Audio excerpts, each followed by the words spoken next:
नमस्ते दोस्तों, आप लोगों का बहुत बहुत स्वागत है मेरे चैनल पर। ये है LG का 22 इंच LED टीवी। इस टीवी का मॉडल नंबर है 22LN4105। इस टीवी में कौन सा कंपोनेंट ख़राब है मुझे अभी तक मालूम नहीं है। मुझे सिर्फ इतना मालूम है कि इस टीवी में नो पिक्चर साउंड ओके का प्रॉब्लम है। नो पिक्चर साउंड ओके का प्रॉब्लम बहुत कारणों से हो सकता है, इसलिए आज हम इस वीडियो में उन्हीं कारणों के बारे में बात करेंगे, साथ में इस टीवी को रिपेयर भी करेंगे। दोस्तों, आप लोगों का सामने इस टीवी को मैं पहली बार खोल रहा हूँ, इसलिए मुझे मालूम नहीं है कि इस टीवी का कौन सा सेक्शन में प्रॉब्लम है और कौन सा कंपोनेंट ख़राब है। तो चलिए दोस्तों, हम सब मिलकर एक साथ इस टीवी का फॉल्ट को ढूंढते हैं और साथ में ढेर सारा नॉलेज के साथ इस टीवी को रिपेयर करते हैं।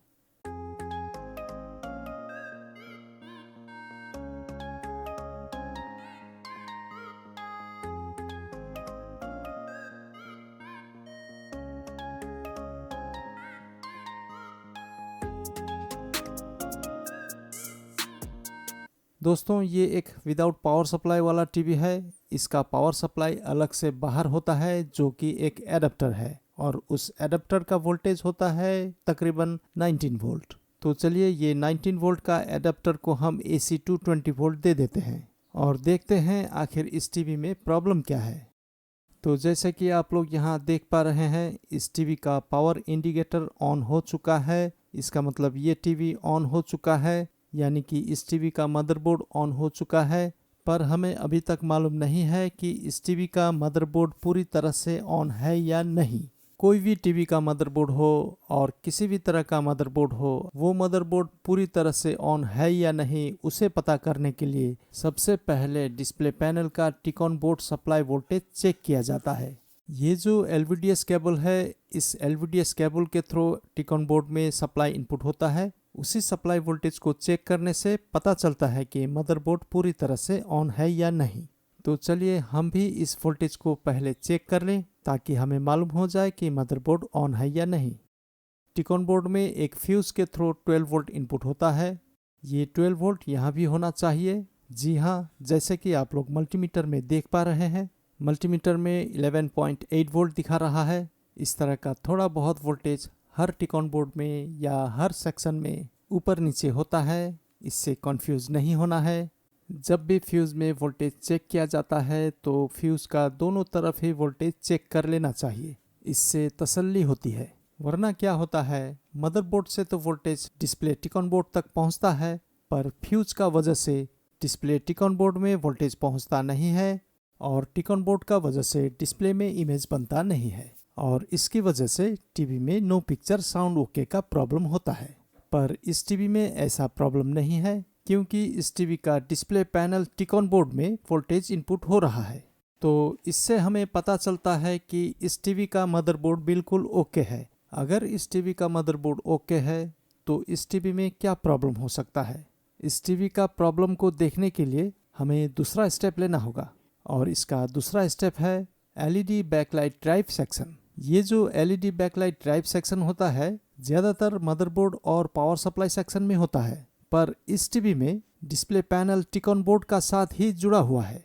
यहाँ से इस तरफ डिस्प्ले टिकॉन बोर्ड का पार्ट है, जिसमें timing control IC, gamma IC, DC to DC IC etcetera होता है, और यहाँ से यहाँ तक LED बैकलाइट का ड्राइवर सेक्शन होता है। हर LED बैकलाइट ड्राइवर का ही तरह इस ड्राइवर में भी एक इंडक्टर कॉइल है, और इस इंडक्टर कॉइल में भी एक तरफ बूस्ट वोल्टेज होना चाहिए। बूस्ट वोल्टेज यानी कि बढ़ा हुआ वोल्टेज जिससे बैकलाइट जलता है, और दूसरी तरफ VCC वोल्टेज होना चाहिए।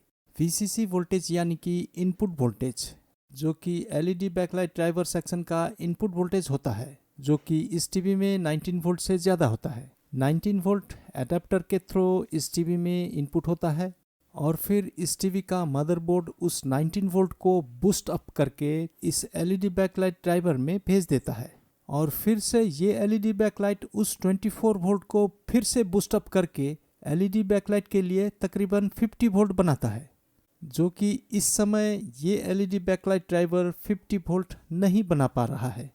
तो ऐसा क्या समस्या हो सकता है कि ये LED बैकलाइट ड्राइवर 50 वोल्ट नहीं बना पा रहा है।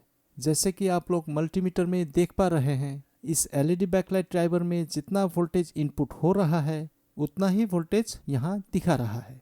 तो क्या ये बैकलाइट ड्राइवर खराब है या एलईडी स्ट्रिप खराब है या कोई अन्य समस्या है? इसे जानने के लिए हमें इस मल्टीमीटर का प्रॉप को हिलाए बिना इस टीवी को एक बार ऑफ करके ऑन करना होगा। तो जैसे ही इस टीवी को ऑफ करके ऑन करता हूँ तो यहाँ देखिए 50 वोल्ट से ज़्यादा दिखा रहा है, पर यह वोल्टेज ज़्यादा देर तक नहीं ठहर रहा। इसका मतलब यह है कि इस टीवी का बैकलाइट ड्राइवर प्रोटेक्शन मोड में जा रहा है। LED backlight driver protection mode में तभी जाता है जब बैकलाइट एलईडी ड्राइवर का वोल्टेज एलईडी बैकलाइट तक नहीं पहुंचता है। और कभी कभी तो एलईडी बैकलाइट ड्राइवर सेक्शन का कोई एक कंपोनेंट खराब हो जाता है, जैसे कि कैपेसिटर, रेजिस्टेंस, मॉसफेट और खुद बैकलाइट ड्राइवर आईसी। तो चलिए सबसे पहले हम इस टीवी का बैकलाइट कनेक्शन देख लेते हैं, यानी कि बैकलाइट जल रहा है या नहीं उसे देख लेते हैं, उसके बाद ही हम आगे बढ़ेंगे। तो चलिए सबसे पहले हम एलईडी बैकलाइट स्ट्रिप का जो कनेक्शन वायर होता है उसे खोलते हैं और उस वायर में हम एलईडी बैकलाइट टेस्टर से एलईडी बैकलाइट को चेक करते हैं। अगर एलईडी बैकलाइट जलता है तो हम एलईडी बैकलाइट ड्राइवर सेक्शन में देखेंगे। ये है एलईडी बैकलाइट स्ट्रिप का जैक सॉकेट। इस जैक सॉकेट में एक वायर का स्ट्रिप लगा हुआ है। इस स्ट्रिप से एलईडी बैकलाइट को वोल्टेज मिलता है। इसी स्ट्रिप में एक जैक लगा हुआ है। इसी जैक में अभी हम एलईडी बैकलाइट टेस्टर से एलईडी बैकलाइट को चेक करेंगे। आप लोग यहाँ ध्यान से देखिए, इस जैक में तकरीबन 6 कनेक्टिंग पॉइंट है जिससे बैकलाइट को वोल्टेज मिलता है। इसी कनेक्टिंग पॉइंट से हम एलईडी बैकलाइट टेस्टर से एलईडी बैकलाइट को चेक करेंगे। अगर बैकलाइट एलईडी स्ट्रिप ठीक है तो आगे क्या करना है थोड़ी देर में देखेंगे। तो चलिए अब हम इस एलईडी बैकलाइट टेस्टर से इस टीवी का बैकलाइट चेक करते हैं। दोस्तों, ये LED backlight tester LED backlight को जलाने के अलावा साथ में बैकलाइट एलईडी स्ट्रिप का वोल्टेज भी दिखाता है। तो चलिए दोस्तों इस टीवी का बैकलाइट को चेक करें। दोस्तों, कोई टीवी में एक से ज़्यादा बैकलाइट स्ट्रिप होता है, पर इस टीवी में सिर्फ एक बैकलाइट स्ट्रिप है और उस बैकलाइट स्ट्रिप का वोल्टेज तकरीबन 50 होता है। अगर ये बैकलाइट स्ट्रिप ठीक है तो इस बैकलाइट स्ट्रिप का वोल्टेज 50 दिखाएगा। और जैसे कि आप लोग इस बैकलाइट टेस्टर में देख पा रहे हैं, बैकलाइट का वोल्टेज 50 दिखा रहा है। इसका मतलब है कि इस टीवी का बैकलाइट बिल्कुल ओके है। दोस्तों, मैंने एक चीज़ नोटिस किया है, बैकलाइट स्ट्रिप का कनेक्टिंग पॉइंट में रस्ट लगा हुआ है। मेरे ख्याल से इस रस्ट का वजह से बैकलाइट स्ट्रिप को वोल्टेज नहीं मिलता है और बैकलाइट ड्राइवर प्रोटेक्शन मोड में चला जाता है। तो चलिए दोस्तों, इस बैकलाइट सॉकेट को पहले साफ़ करें, उसके बाद हम इस टीवी को ऑन करके देखेंगे। कभी कभी क्या होता है, इस सॉकेट में जिस रेजिस्टेंस से वोल्टेज इनपुट हो रहा है वो रेजिस्टेंस भी अगर कट जाता है तब भी इस तरह का समस्या देखने को मिलता है। और कभी कभी क्या होता है, बैकलाइट ड्राइवर सेक्शन में अगर कोई एक कैपेसिटर लीकेज है तब भी इस तरह का समस्या देखने को मिलता है। दोस्तों, इस सॉकेट का कनेक्टिंग पॉइंट को थिनर से साफ कर दिया है, फिर भी मैं इस सॉकेट का कनेक्टिंग पॉइंट को एक बार ब्लेड से साफ करना चाहूँगा ताकि कनेक्टिंग पॉइंट में जितना भी रस्ट लगा हुआ है वो अच्छी तरह साफ हो जाए। इस तरह का सॉकेट बैकलाइट स्ट्रिप में भी होता है, पर वो सॉकेट थोड़ा छोटा होता है। उस सॉकेट में भी अगर रस्ट हो जाए या लूज कांटेक्ट हो जाए तब भी इस तरह का समस्या देखने को मिलता है। दोस्तों, मेरे ख्याल से इस सॉकेट का कनेक्टिंग पॉइंट बिल्कुल साफ हो गया है। अब हमें इस सॉकेट को बैकलाइट ड्राइवर में कनेक्ट करके टीवी को ऑन करके देख लेना चाहिए। मेरा मतलब है कि टीवी को ऑन करके इस सॉकेट में जो वोल्टेज इनपुट होता है उस वोल्टेज को एक बार मल्टीमीटर से देख लेना चाहिए। अगर वो वोल्टेज टीवी ऑन करते ही इस सॉकेट में इनपुट होता है तो इसका मतलब है कि ये टीवी अब बिल्कुल ठीक हो चुका है। तो चलिए दोस्तों, एक बार इस वोल्टेज को मल्टीमीटर से देख लेते हैं। मल्टीमीटर को डीसी वोल्टेज में सेट कर लेना है क्योंकि एलईडी बैकलाइट में डीसी वोल्टेज ही इनपुट होता है और ये डीसी वोल्टेज हर एलईडी बैकलाइट स्ट्रिप का अलग अलग होता है। दोस्तों कोई कोई एलईडी बैकलाइट को बक कन्वर्टर से वोल्टेज दिया जाता है और ज़्यादातर एलईडी बैकलाइट को बूस्ट कन्वर्टर से वोल्टेज दिया जाता है। इस टीवी का बैकलाइट ड्राइवर बूस्ट कन्वर्टर का काम करता है, जो कि इस तरह का वोल्टेज को बूस्ट अप करके यानी कि बढ़ा के एलईडी बैकलाइट के लिए बनाता है, तब जाके एक बैकलाइट को स्ट्रॉन्ग वोल्टेज मिलता है।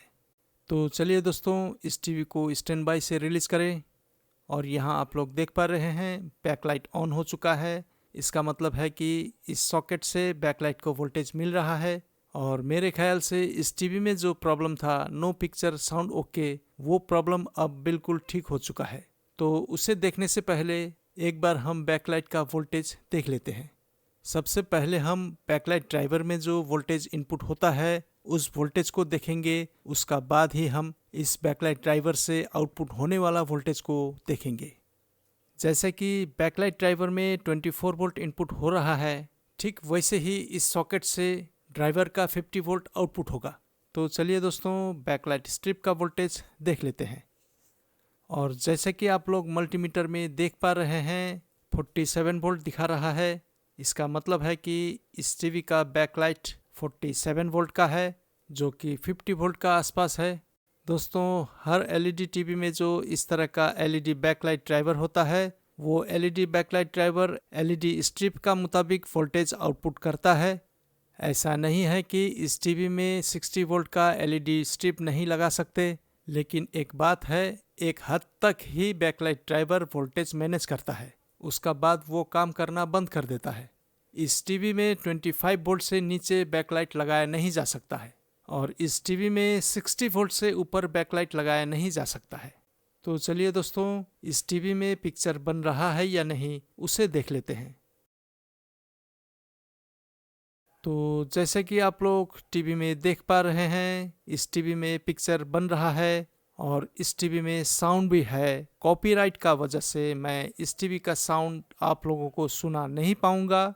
दोस्तों, आप लोगों को ये वीडियो कैसा लगा कमेंट कीजिएगा, लाइक और शेयर कीजिएगा। जिन्होंने भी अभी तक इस चैनल को सब्सक्राइब नहीं किया है वो जल्दी से सब्सक्राइब कर लें, ताकि आने वाले दिनों में इससे भी अच्छा वीडियो इस चैनल पर आने वाला है। धन्यवाद दोस्तों।